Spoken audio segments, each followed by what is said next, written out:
When I saw the she-wolf pull the baby from under the car, my breath caught and the world dimmed, because I knew this was not an accident. I am not a hero. I am a tired, middle-aged neighbor who takes out the trash and waves to people I barely know. It was just another evening in the lot behind our building, the kind where you hear dishes, a radio, the soft tick of cooling engines. Then someone screamed. A stroller tipped. A tiny cry came from under a parked sedan, thin and ragged, a sound that grabs the spine. We all froze. No one moved fast enough. I was sure we were about to watch the worst thing a person can see. She came from the tree line like a shadow with weight, fur the color of dusted ash, shoulders rolling, not a rush, not a charge, something careful, almost measuring. I thought my heart would split. A wolf, in our lot, and a baby crying under steel.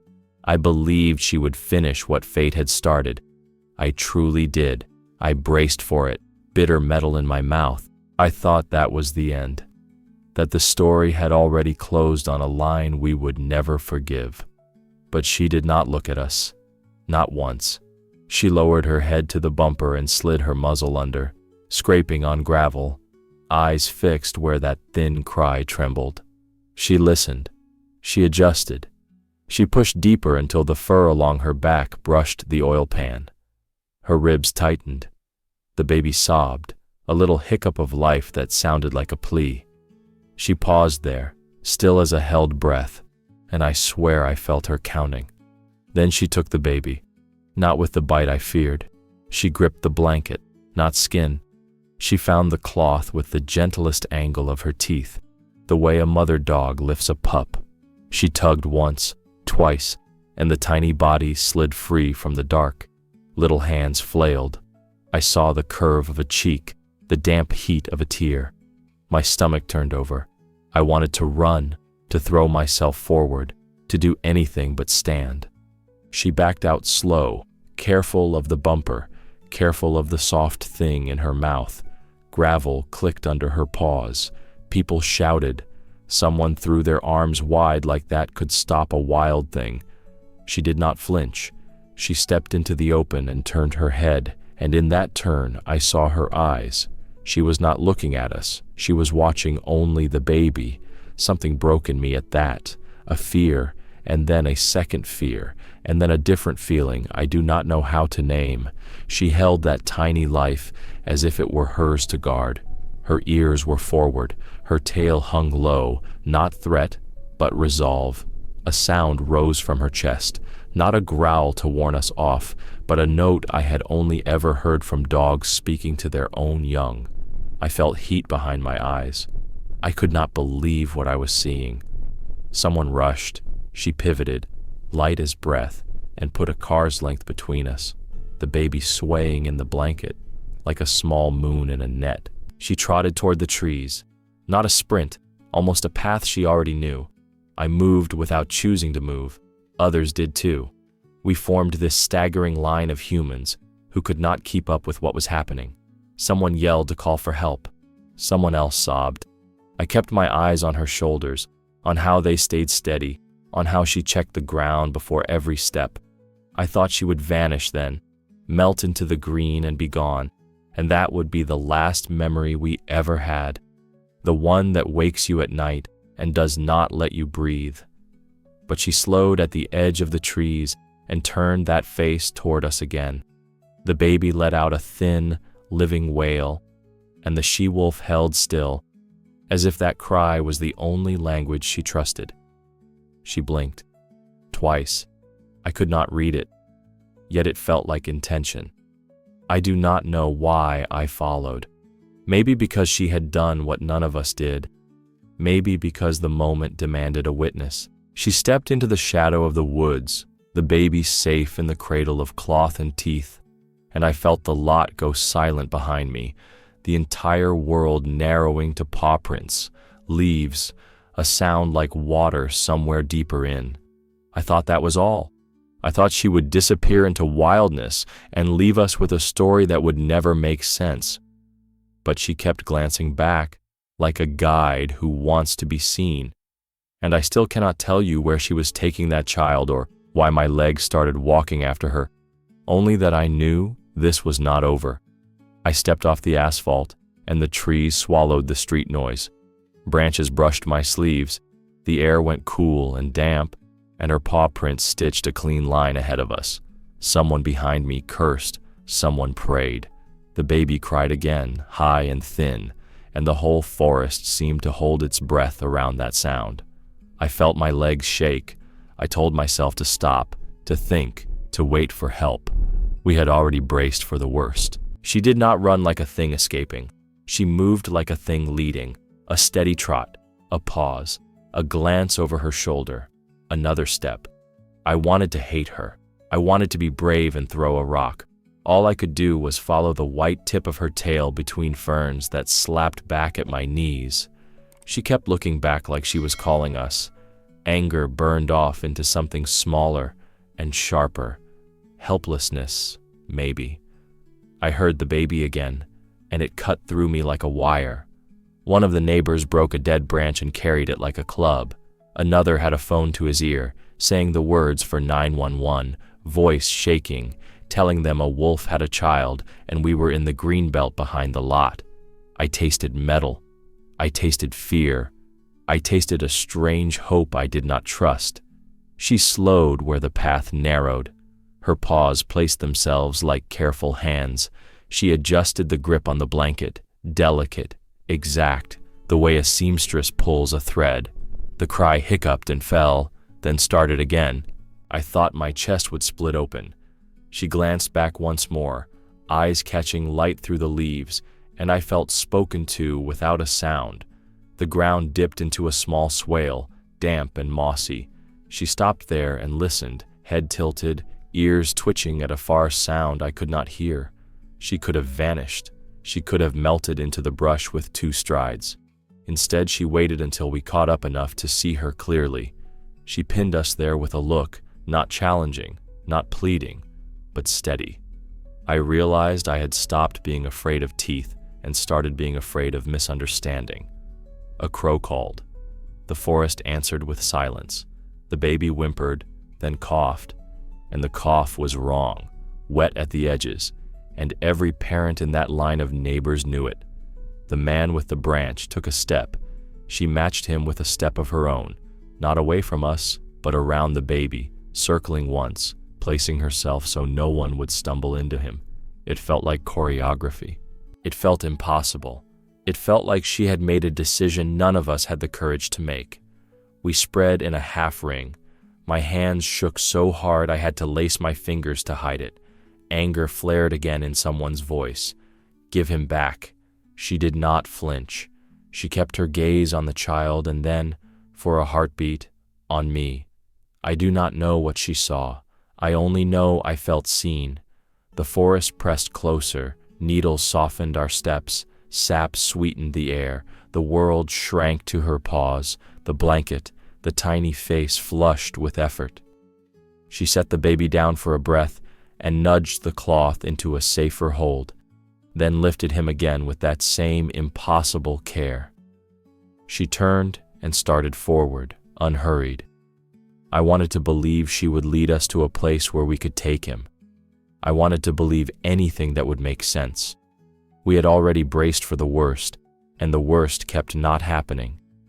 She angled toward a darker tunnel of trees where the light broke into narrow ladders. I knew that if she wanted to be gone, she would be gone. Instead, she checked our distance again, adjusting her pace as if the space between us mattered. She kept looking back like she was calling us, and I felt the strange pull of obedience in my legs. I do not know when the yelling died. I do not know when our footsteps began to match hers. I only know that fear and fury turned into a kind of wary awe, and I hated that word even as it blossomed in my chest. The baby cried once more, a small, defiant sound, and she paused to listen as if the cry itself were a map. We were deep enough now that the lot might have been another country. The path bent, the trees leaned, the air held the faintest trace of animal, wild and clean. She trotted ahead, sure and composed, and I felt the shape of a question rise in me so large it made my throat ache. Why was she taking us farther? And why did it feel like she needed us to come? The forest closed behind us like a slow door. The path pinched to a narrow seam, thorns stitching the air where we had just passed, light breaking into thin, slanted ladders that felt too fragile to touch. I kept listening for cars, for a radio, for any proof of the world we knew, and there was nothing. Only our breath, the soft pad of her paws, the baby's thin cry tugging us forward like a thread. Then the cry stopped. It did not fade, it snapped off, and the silence that followed was not quiet, but a pressure, a hand on the back of the neck. Panic moved through us like a spark. Someone said, "No, no, no," and I tasted metal again. My feet wanted to run and could not choose a direction. I felt the old stupid urge to shout at a wild thing as if words were a rope. My heart hammered and missed, and hammered again. She slowed, then stood very still on a patch of moss that held its own cool light. She set the baby down with a measured bend of her forelegs, easing the blanket to the ground the way you ease a sleeping child off your shoulder. She stepped back. One pace, another. She did not vanish into shadow. She did not bare her teeth. She stood to the side, body long and attentive, ears forward, eyes on us, and then on the small, quiet face. I was afraid to step forward, but I could not look away. Everything in me argued with itself. Run, kneel, throw something, beg. I felt useless in all the ways a person can be useless, and that uselessness hurt more than fear. The man with the broken branch lifted it higher, and the woman with the phone whispered to the dispatcher that the crying had stopped. The words hung there without a place to land. The she-wolf cut the distance with a different kind of movement, small, deliberate shifts, like she was arranging the space itself. She placed herself so the baby lay between us, but not behind her. She angled her body toward the trees, then back toward us, testing some geometry I could not see. She flicked her ear at a sound farther off, and then sank her weight into her paws again, as if to tell the ground to hold. The baby made a sound then, a soft hiccup that split the world open into color again. It was so small and so alive that my knees went weak. The she-wolf's head dipped half an inch, and she breathed that sound in like scent. We thought that was it. We thought she had put him down to free herself, that she would slide into the green and be gone and leave us clutching a miracle we did not deserve. She did not go. She stayed, not frozen, not cowed, but present, a sentinel with a purpose I could feel in my bones without understanding. She looked at us, one by one, not with challenge, but with an attention that made me straighten my spine. When my gaze met hers, something steadied in me and shook me at the same time. I heard my own voice, small and broken, say please. I did not know to whom I was speaking. One step forward from our ring, and she answered with a matched step, not closer to the baby, not closer to us, but to the side, like a guard changing angles. She breathed out, low and even. I realized I was breathing with her, counting without numbers, waiting without knowing what for. The forest leaned in, needled branches holding off the sky. A breeze carried a new scent, damp earth, iron, something old and clean. Go, someone whispered behind me, as if to the animal, as if to the fear, as if to time. She flicked her eyes toward the whisper, then back to the child, and something in that tiny motion said no. We were gathered around a question we could not name. She could have taken him and disappeared. She could have left him and fled. Instead, she hovered at the edge of both choices, holding a line I could feel but not see. My fear kept turning into gratitude and back again until I could not tell them apart. The baby sighed, a little, ordinary sigh that made everything real again. The she-wolf's tail moved once, the smallest brush of relief, and I felt tears rise for no good reason except that the world, for one heartbeat, made a new kind of sense. We had prepared ourselves for the worst, and the worst kept refusing to arrive. We stood in that green corridor with our hands shaking and our mouths dry, and the animal we feared had become the only calm thing among us. Why was she waiting? Why was she holding us there halfway between the life we knew and the one that had just opened in front of us? And what, in the dark ahead, was she not letting us miss? She stepped between us and the child and drew a line none of us wanted to cross. Her body made a quiet wall, head low, ears forward, muscles set, not for attack, but for holding a place. I lifted my hands to show I had nothing. The man with the broken branch froze with it, halfway raised. The baby lay small on the moss, the blanket rucked under his shoulder, his breath a thin saw moving in and out. Her eyes were not hard. They held worry, not anger. I felt it hit me like a small, clean shock. This was not a raid, not a theft, not the wild turning on us. This was something else. She flicked a look to the left, quick as a finger pointing, then back to the baby. I followed the glance and saw what my panic had missed. An anthill, dark and busy, no bigger than a dinner plate, pulsed inches from the child's cheek. The soil trembled with tiny bodies. If we rushed, one wrong step could flood that mound and send a red river over his skin, and just beyond his feet, a rotten limb lay balanced on a stump, soft and hollow, the kind that crushes easy when a boot forgets its weight. One stumble, one misstep, and the log could pivot down onto his legs. She had carried him past the bumper and all the iron, only to set him where every hurried human step could do harm. And then she kept us from doing it. I could not stop the words in my head. She guarded the child like a mother. I felt ashamed for what I had believed a moment before. The shame didn't erase the fear. It stood next to it, and somehow both were true. I took a small step to the side, slow and open, and she mirrored me, keeping the same distance, making sure my line to the child crossed no danger. The woman with the phone whispered that help was on the way. Her voice sounded far away, like a radio upstairs in another house. "We need to move him," someone said. The she-wolf answered with a breath that carried the smallest note, a thread of sound I felt more than heard. Not yet. I crouched without moving forward, palms empty, eyes on the ground. Ants worked their busy circle. The rotten limb waited like a trap. I swear she saw me see it. Her ears softened. She shifted half a paw's width and opened a narrow lane that curved around both dangers. She was showing us a safe path. How could that be true? How could I doubt it while watching her draw that curve with her body? The baby fussed, a small, brave noise. She angled toward him and then back to us, measuring trust in inches. I could feel the test in my bones. Could we be careful? Could we be slow? Could we match her calm? My breath found her rhythm. I felt my chest loosen and then tighten again, like a wave that didn't know whether to break. "Easy," I said, though I did not know who I was speaking to.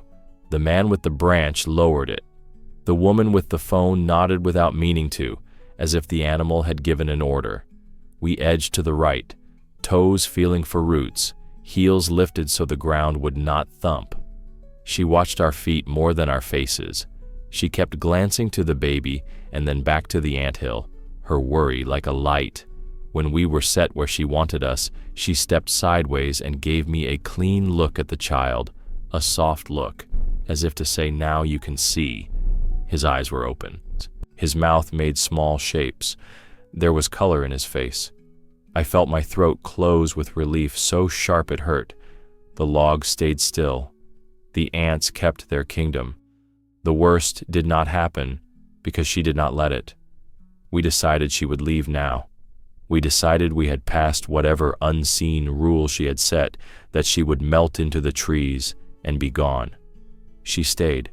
She kept her post between us and the small life on the moss, not rigid, not trembling, but steady, like a door held open against a wind. She checked the shadows as if listening to something farther in the woods, then returned her gaze to the child, then to our hands. I felt a new question bloom in my chest. It was not why had she taken him, not even why had she spared him. It was larger and stranger, pulling at everything I thought I knew. Why was she still here? What else in this place I thought I understood? Was she asking us to see? The first howl came thin and far, like a wire pulled tight across the trees. It rose, held, and the forest stilled around it. Every hair on my arms lifted. The she-wolf's head came up at once. Her ears turned toward the sound, then toward us, then back to the child. She answered with a low, steady note that seemed to start in the ground and move through her bones. It was not a cry for help. It was a message. I hear you. Wait. She did not leave. Another voice drifted in from deeper woods, then another, layered like distant bells. A pack.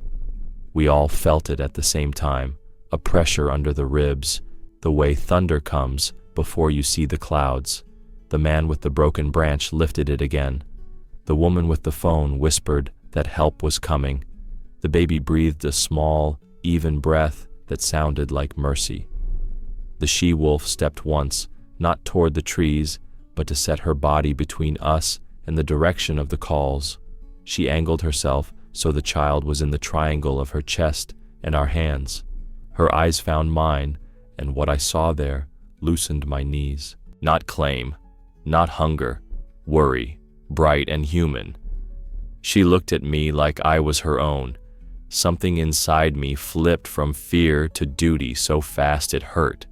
I realized what she had chosen. She had heard her kind and stayed anyway.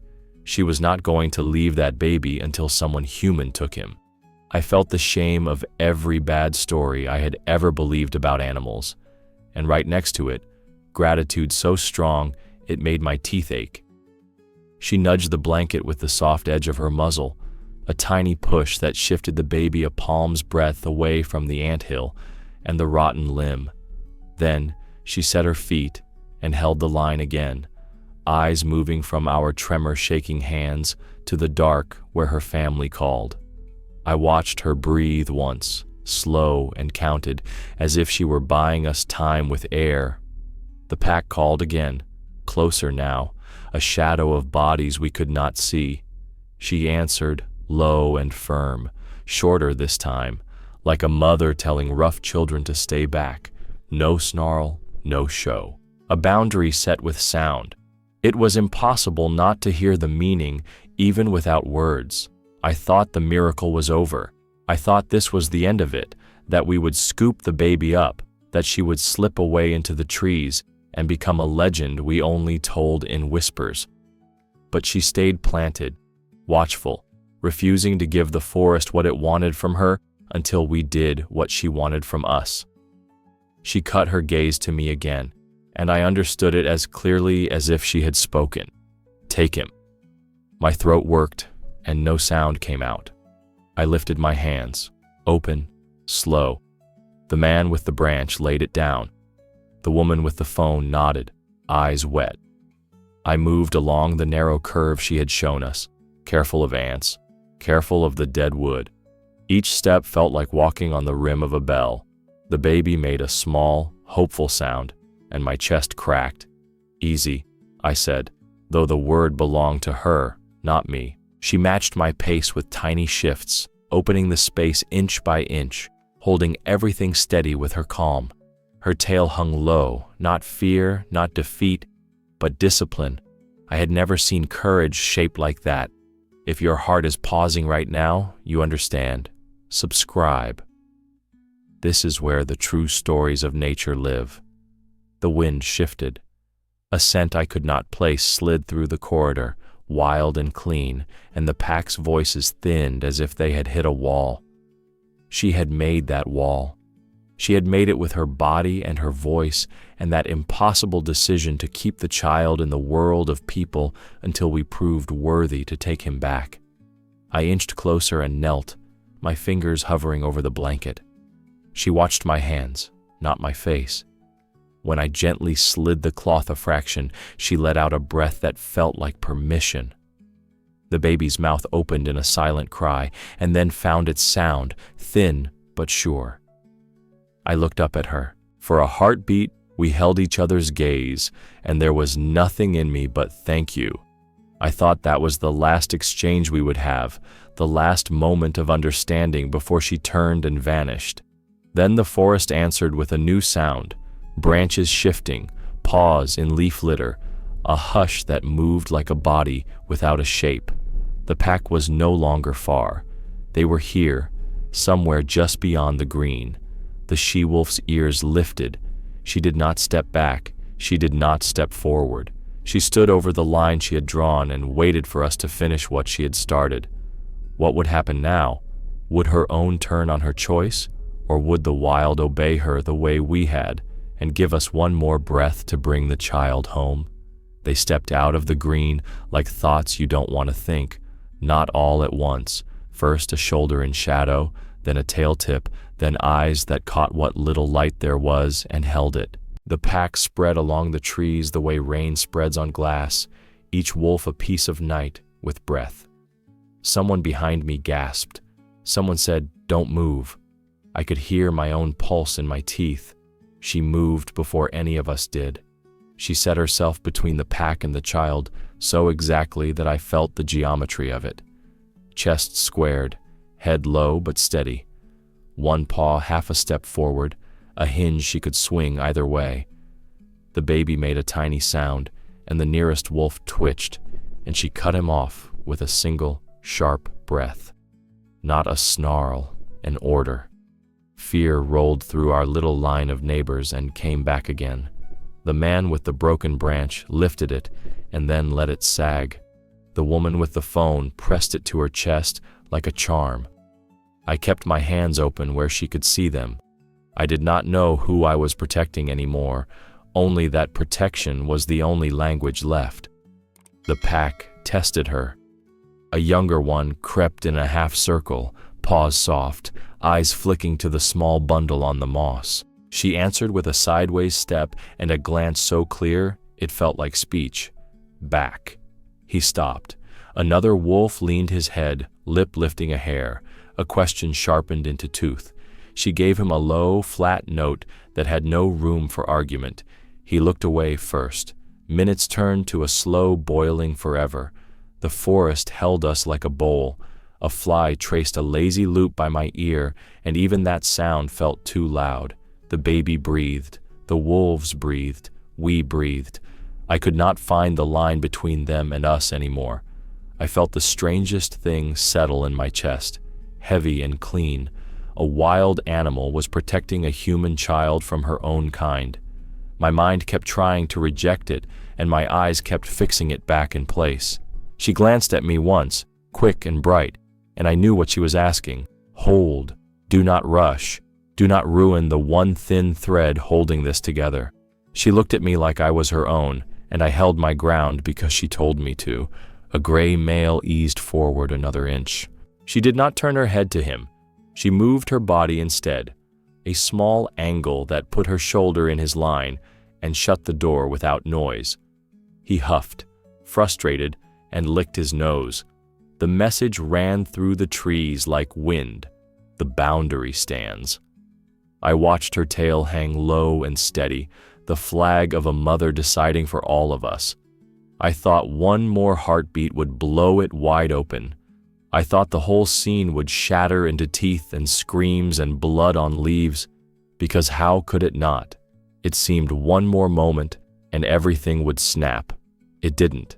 She deepened her stance and did something I still cannot explain without sounding foolish. She scraped her paw once in the dirt and laid her muzzle down to the side, not in surrender, not in fear, but like a gate settling into its hinge. The pack stilled. The young one sat. An old female blinked slow and turned her head, as if accepting the shape the day had taken. The air changed with it.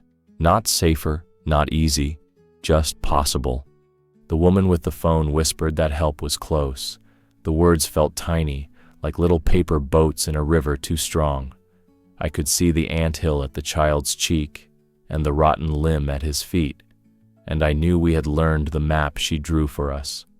I felt tears threat and swallowed them because crying felt like a loud thing in a holy place.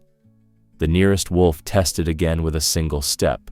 She snapped, not at him, not to hurt, but at the space itself, a quick crack like breaking a dry stick.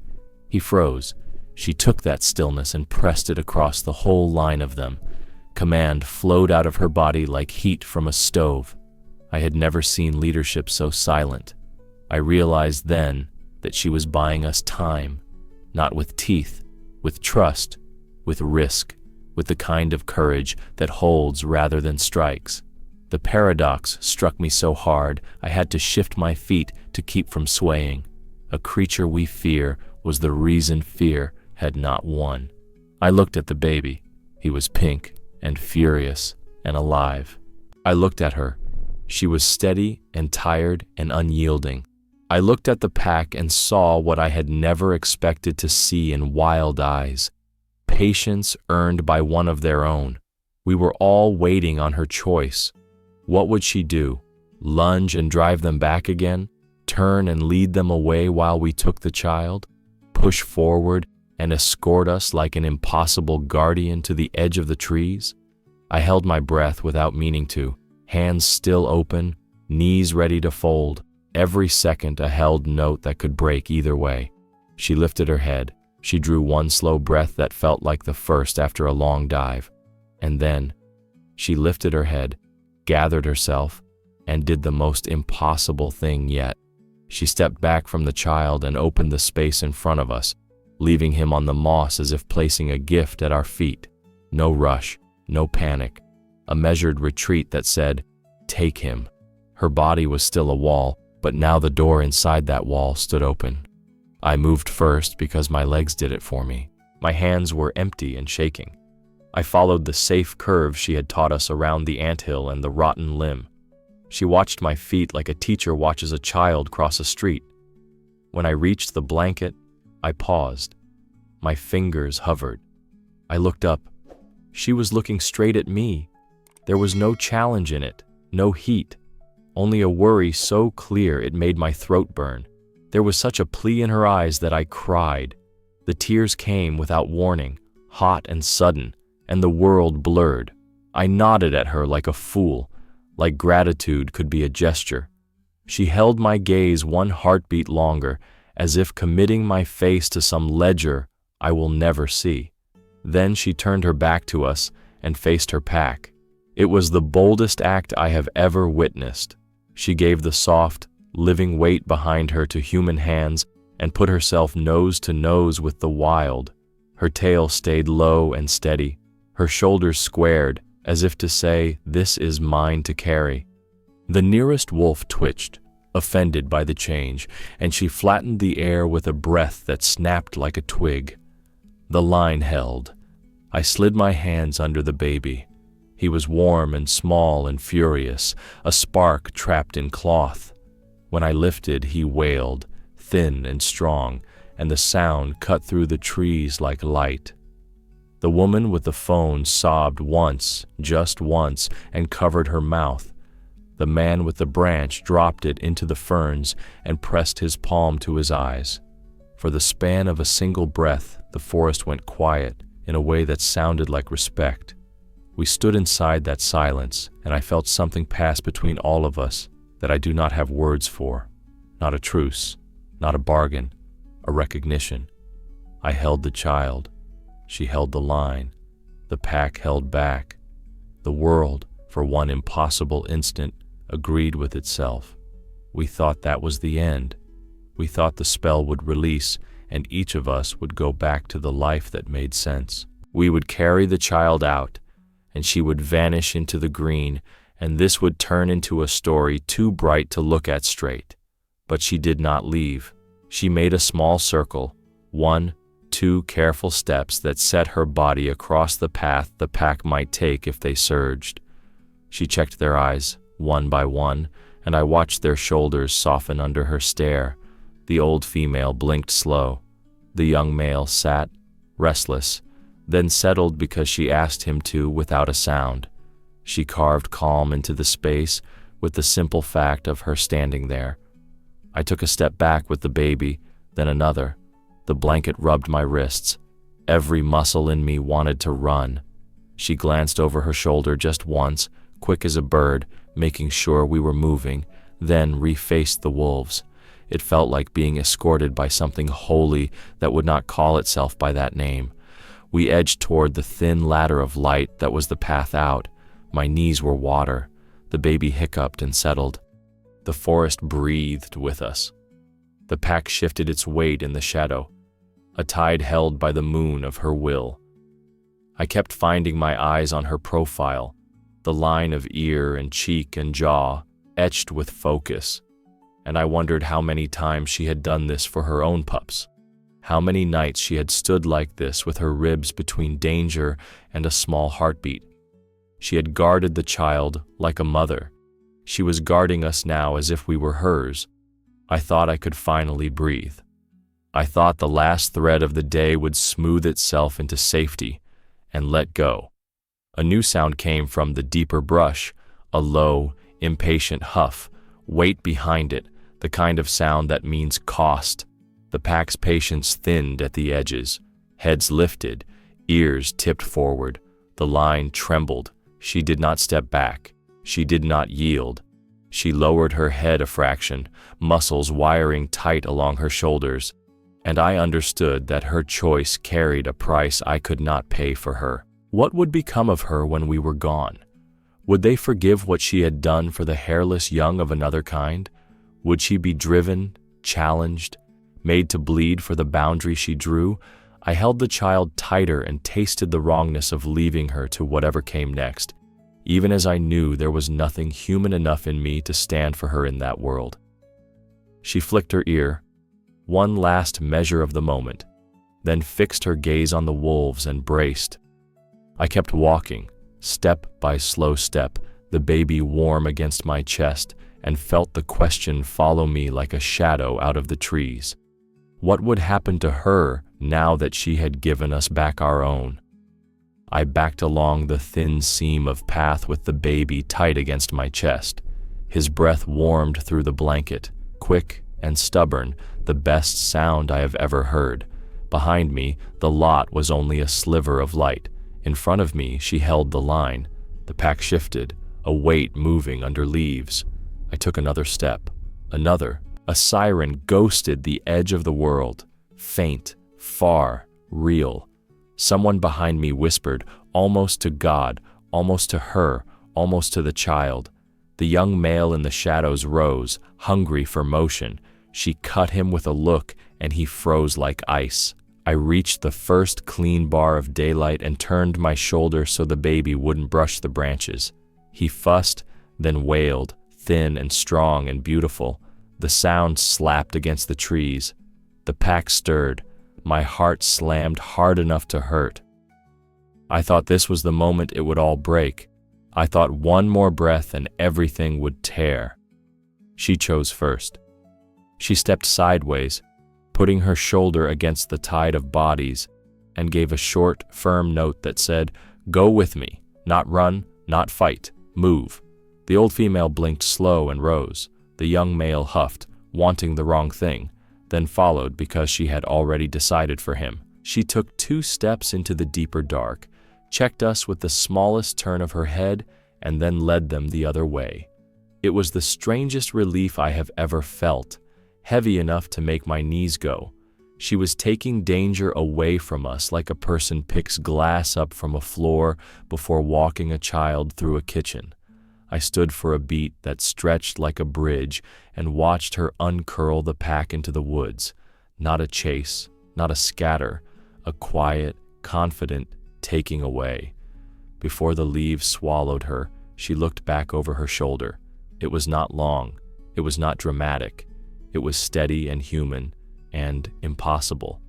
A last, quiet check, as if she was handing the child to people and making sure we had him with both hands.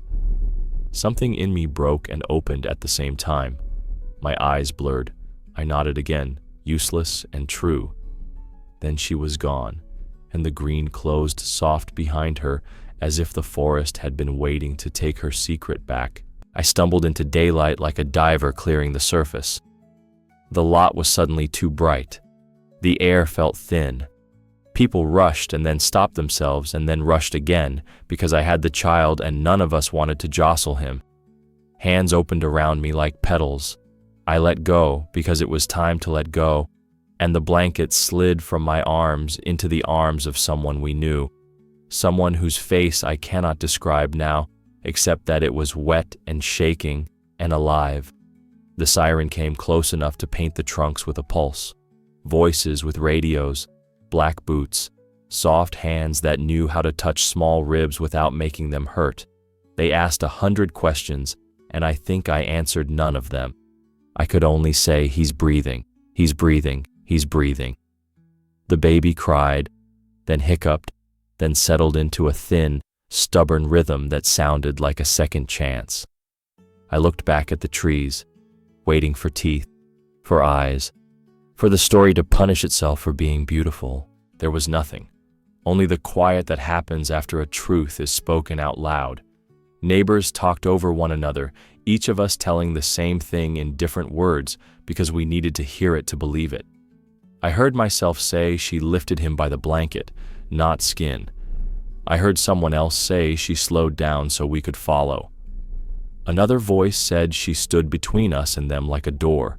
The words stacked and made a shape that wouldn't fall. I felt a wave of shame for all the ways I had been wrong, and right behind it, gratitude that filled my chest until it hurt. I had thought I was watching a theft. I had thought I was watching the worst kind of wildness. But none of that was true. I had watched a rescue. She guarded the child like a mother. She taught me a map of the ground. She read our fear and didn't let it break the smallest life among us. She chose to stay until we did what she needed us to do. Then she took the danger away and left us with our own. I put a hand on the car beside me to keep from sitting down on the asphalt. My heart went tight and loose at the same time. My mouth shook. I wanted to laugh and cry and be quiet forever. People moved around me like water. Someone said the word miracle and no one corrected it. A paramedic asked me something and I nodded without hearing. My eyes kept going back to the tree line, to the place where she had stood, to the space she had made with her body.